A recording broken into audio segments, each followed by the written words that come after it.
today. You're most welcome in Damascus.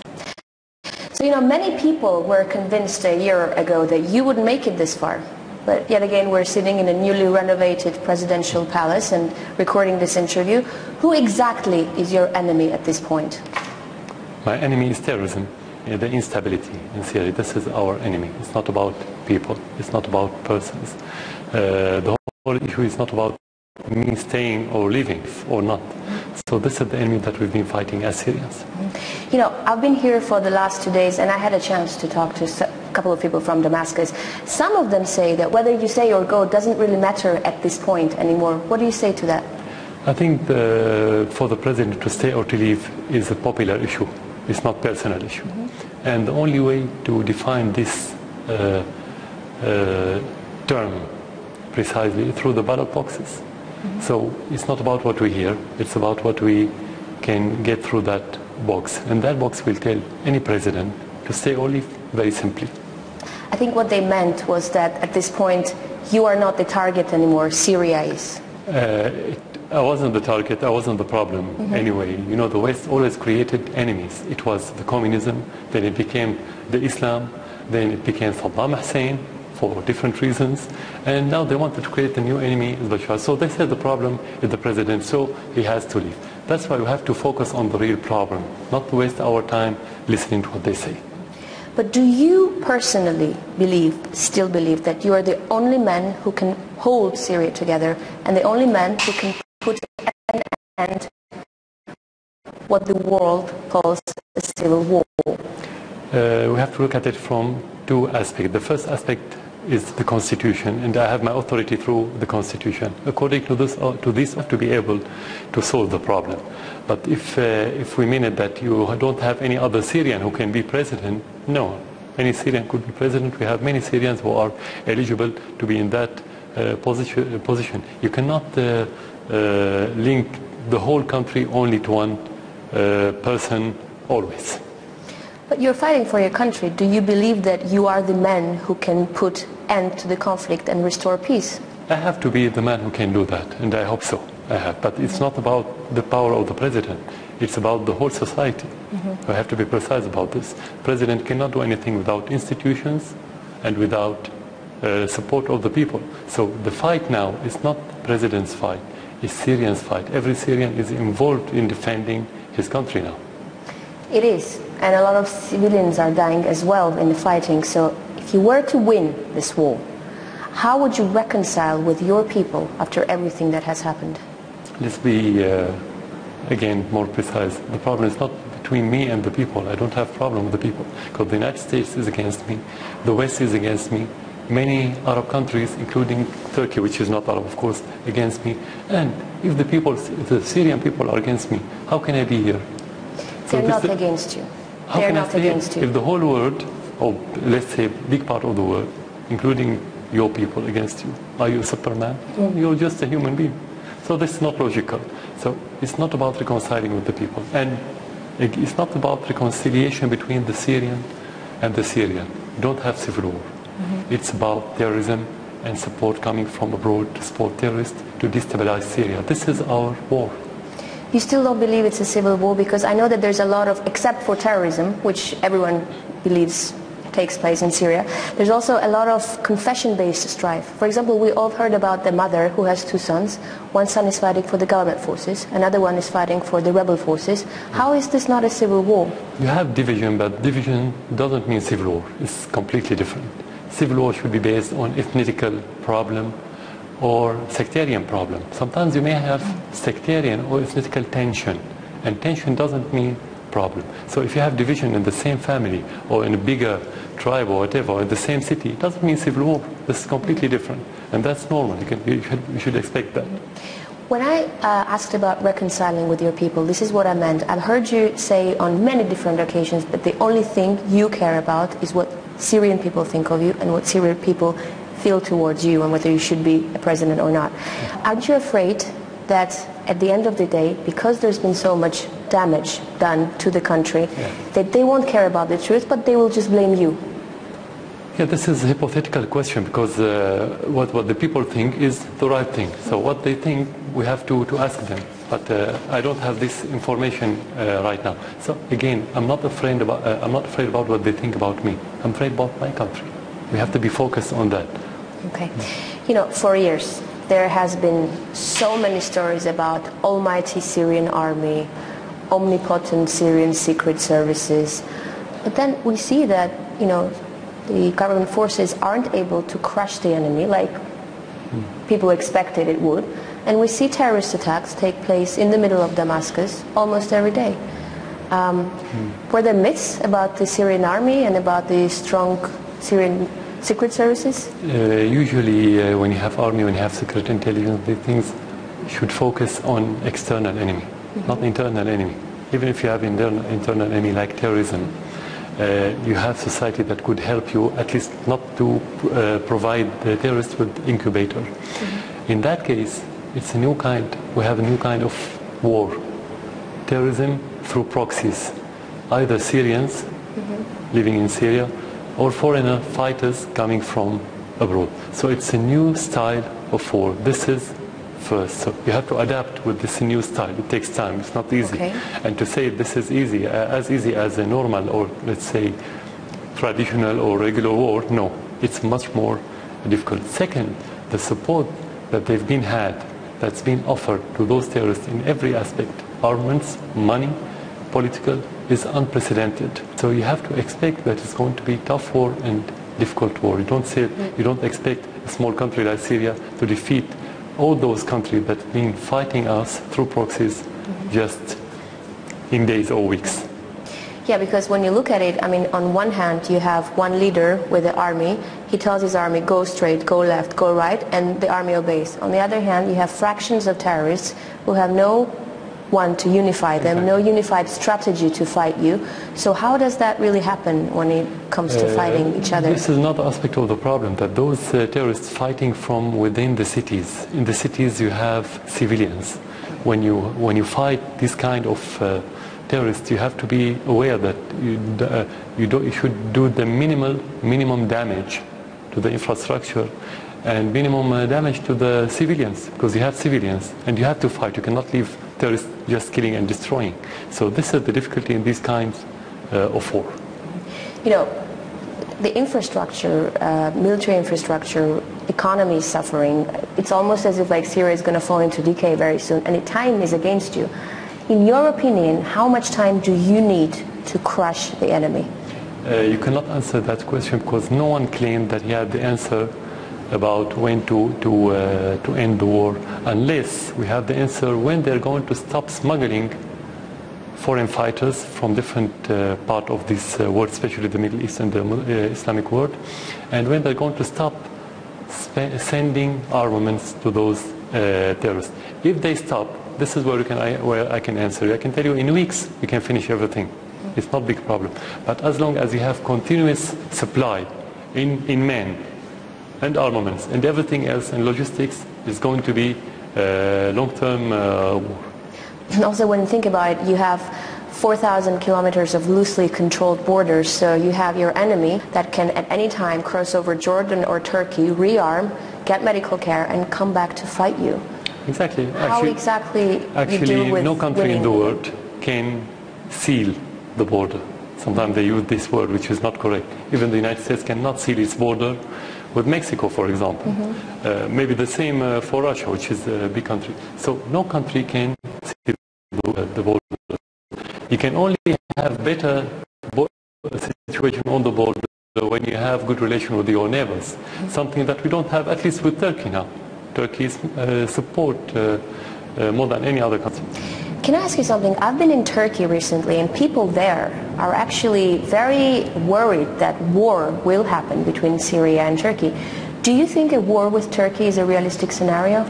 Rationally, no, I don't think in that regard, for two reasons. The war needs public support, and the majority of the Turkish people don't need this war. So I don't think any rational official would think about going against the will of the public in his country. The same for the Syrian people.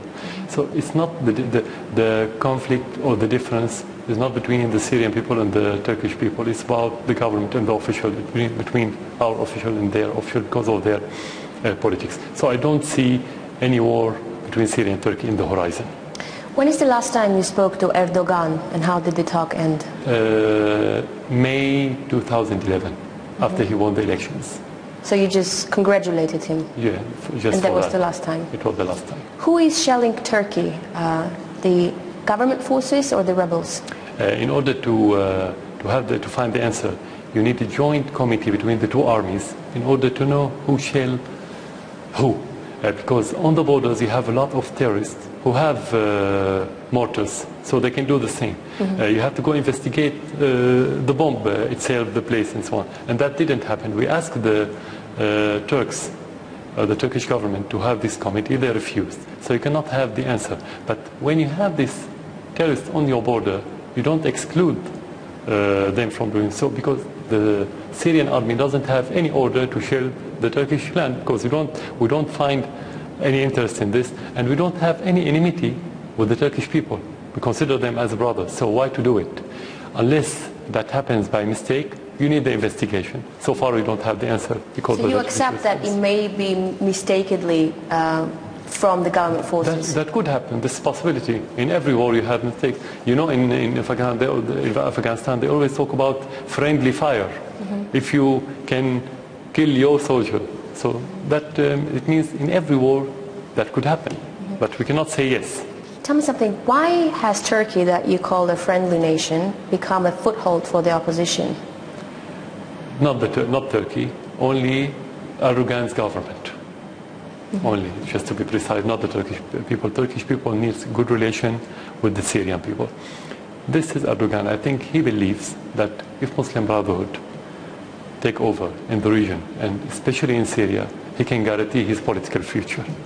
This is one reason. The other reason, personally, he thinks that he is the new Sultan of the Ottoman, and he can control the region as it was during the Ottoman Empire under a different, let's say, umbrella, which is the Islamic but not the Ottoman Empire, not to be Khalifa. But in his heart he thinks that he's Khalifa. These are the main two reasons for him to change or to shift his policy from zero problems to zero friends. But it's not just the West that opposes you at this point. You have so many enemies in the Arab world. Why? And that's to say, like 2 years ago, when someone heard your name in the Arab world, they would straighten their ties. And now on the first occasion, they betray you. Why do you have so many enemies in the Arab world? They're not enemies. Some of them, the majority of the Arab governments support Syria in their heart, but they don't dare to say that explicitly. Why not? Under pressure by the West, sometimes under pressure by the petrodollar in the Arab world. Who supports you from the Arab world? Many countries support Syria by their heart, but they don't dare to say that explicitly. But first of all, Iraq plays a very active role in supporting Syria during the crisis, because it's a neighboring country, and they understand and they recognize that if you have war inside Syria, you will have war in the neighboring country, including Iraq. I think other countries, they have a good position, like Algeria, Oman, mainly. Those are the countries. And other countries, I wouldn't count all of them, but I would say they have positive position, but without taking actions. Saudi Arabia and Qatar, why are they so adamant about you resigning, and how would an unstable Middle East fit their agenda? Let's be frank, I cannot answer on their behalf. They have to answer that question. But what I could say, that the problem between Syria and many countries, whether in the Arab world or regional or in the West, that we keep saying no when we think that we have to say no. That's the problem. And some countries, they believe that they can control Syria through orders or through money or petrodollars, and this is impossible in Syria. This is the problem. Maybe they want to play a role. We don't have problem. They can play a role. Whether they deserve or not, they can play a role. But not to play a role at the expense of our interests. But is it about controlling Syria or about exporting their vision of Islam to Syria? You cannot put it as a government policy sometimes. Sometimes you have institutions in certain countries. Sometimes you have personnel who try to promote this, but they don't announce it as official policy. So they didn't ask us to promote their, let's say, extremist attitude of their institutions. But that happens, in reality that happens, whether through indirect support of their government or through the foundation from the institution and the personnel. So this is part of the problem. But when I want to talk as government, I have to talk about the announced policy. The announced policy is like any other policy, that it's about interests, it's about playing a role. But we cannot ignore what you mentioned. It is. Iran, which is a very close ally, also exposed to economic sanctions, also facing a threat of military invasion. If you were faced with an option, cut ties with Iran in exchange of peace in your country, would you go for it? There's no contradiction. I don't have this contradicting option. Why? Because we had good relation with Iran since '79 till today, and it's getting better every day. But at the same time, we are moving toward the peace, and we had peace process, we had peace negotiations. Iran wasn't a factor against peace. So this is misinformation they try to promote in the West, that if we need peace, we don't have to have good relation with Iran. There's no relation. It's completely two different subjects. Iran supported Syria, supported our cause, the cause of the occupied land, and we have to support them in their cause. That's very simple. Iran is a very important country in the region. If we are looking for stability, we need good relation with Iran. You cannot talk about stability while you have bad relation with Iran, with Turkey, with your neighbors, and so on. This is it. Do you have any information that the Western intelligence are financing rebel fighters here in Syria? No, so far what we know that they are offering the knowledge support of the terrorists through Turkey, sometimes in Lebanon, mainly. But we have the other intelligence, not the Western, in the region. Some of them are very active, more active than the Western, under the supervision of the Western intelligence. What's the role of Al-Qaeda in Syria at this point? Are they controlling any of the rebel coalition forces? No, I don't think they're looking to control. They look to have their own, let's say, kingdom or imarat in their language. But mainly now they try to scare the people through explosion, assassination, suicide bombers, things like this, to push the people toward desperation and to accept them as a reality. So they go step by step. But their final aim is to have this, let's say, Islamic emirate in Syria where they can promote their own ideology in the rest of the world. From those who are fighting you and those who are against you, who would you talk to? We talk to anyone who has genuine will to help Syria, but we don't waste our time with anyone who wants to use our crisis for his own personal interest. You know, you've been many times, not you, but the government forces have many times been accused of war crimes against their own civilians. Do you accept that the government forces have committed war crimes against their own civilians? We are fighting terrorism. We are implementing our constitution by protecting the Syrian people. Let's go back to what happened in Russia more than a decade ago. You faced the terrorism in Chechen and other places. They attack people in theaters, schools, and so on. And the army in Russia protected the people.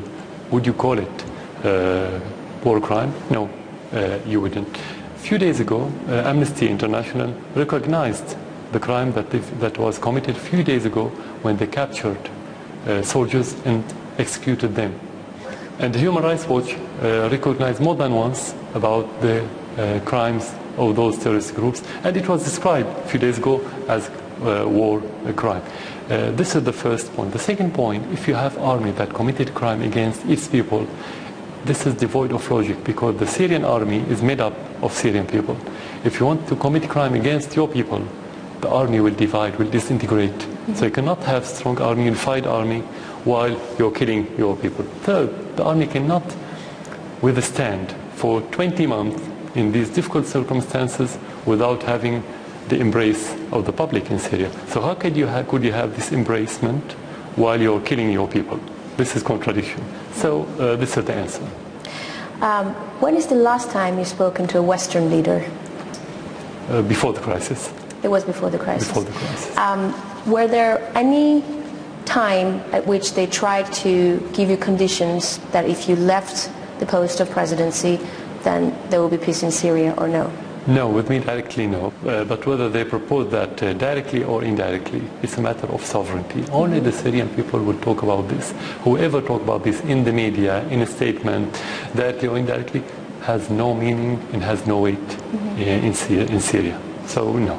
But do you even have a choice? Because from what it seems from the outside, even if you wanted to go, you wouldn't have anywhere to go. Exactly. Where would you go if you wanted to leave? To Syria. I would go from Syria to Syria. This is the only place where we can live. I'm not puppet. I wasn't made by the West to go to the West or to any other country. I'm Syrian. I'm made in Syria, and I have to live in Syria and die in Syria. Do you think that at this point there could be talks or diplomacy, or we've reached a stage where only the army can do the thing? I always believe in diplomacy. I always believe, and I always believe in dialogue, even with people who doesn't understand, who doesn't believe in dialogue. You have to keep trying. Whether you succeeded or not, I think we always have partial success. You have to look for this partial success before you achieve the complete success. But you have to be realistic. You don't think that only dialogue can make you achieve something, because those people who commit these acts, there are two kinds. One of them doesn't believe in dialogue, especially the extremists, and you have the outlaws who have been convicted by the court years ago, before the crisis, and their natural enemy is the government, because they're going to be detained if you had a normal situation, let's say. The other part of them is the people who is being supplied by the outside, and they can only be committed to the people or to the governments who pay them the money and supply them with armament. They don't have choice, they don't have decision, they don't own their own decision. So you have to be realistic. And you have the third part of the people, whether he's militants or politicians, who can accept the dialogue. That's why we've been in this dialogue for months now, even with militants. And many of them give up their armaments and they went back to their normal life. Do you think a foreign invasion is imminent?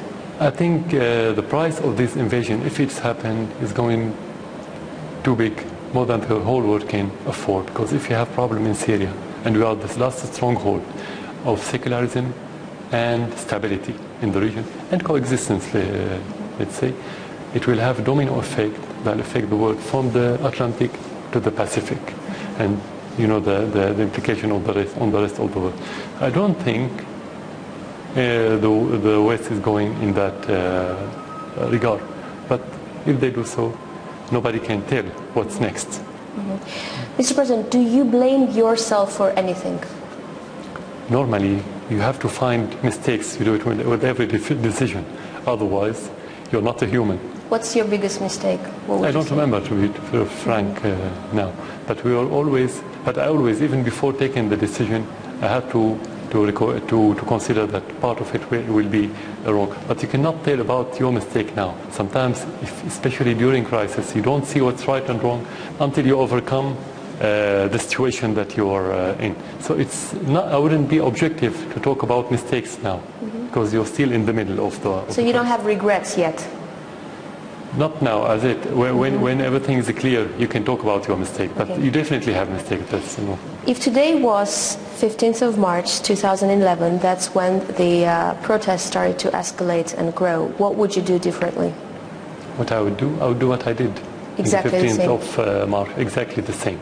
To ask the different parties to have dialogue and to stand against the terrorists, because that's how it started. It didn't start as marches. The umbrella was marches, but within those marches you had militants who started shooting the civilians and the army at the same time. Maybe on the tactical level you could have done something different, but as president you're not tactical. You always take the decision on strategic level, which is different. President Al Assad, how do you see yourself in 10 years' time? In 10 years, through my country, I cannot see myself. I can see my country in 10 years' time. This is where I can see myself. More do you see yourself in Syria? Definitely. I have to be in Syria. It's not about the position. I don't see myself whether president or not. That's not my interest. I could see myself in this country, safe country, stable country, more prosperous country. President Bashar al Assad of Syria, thank you for talking to our team. Thank you for coming to Syria again.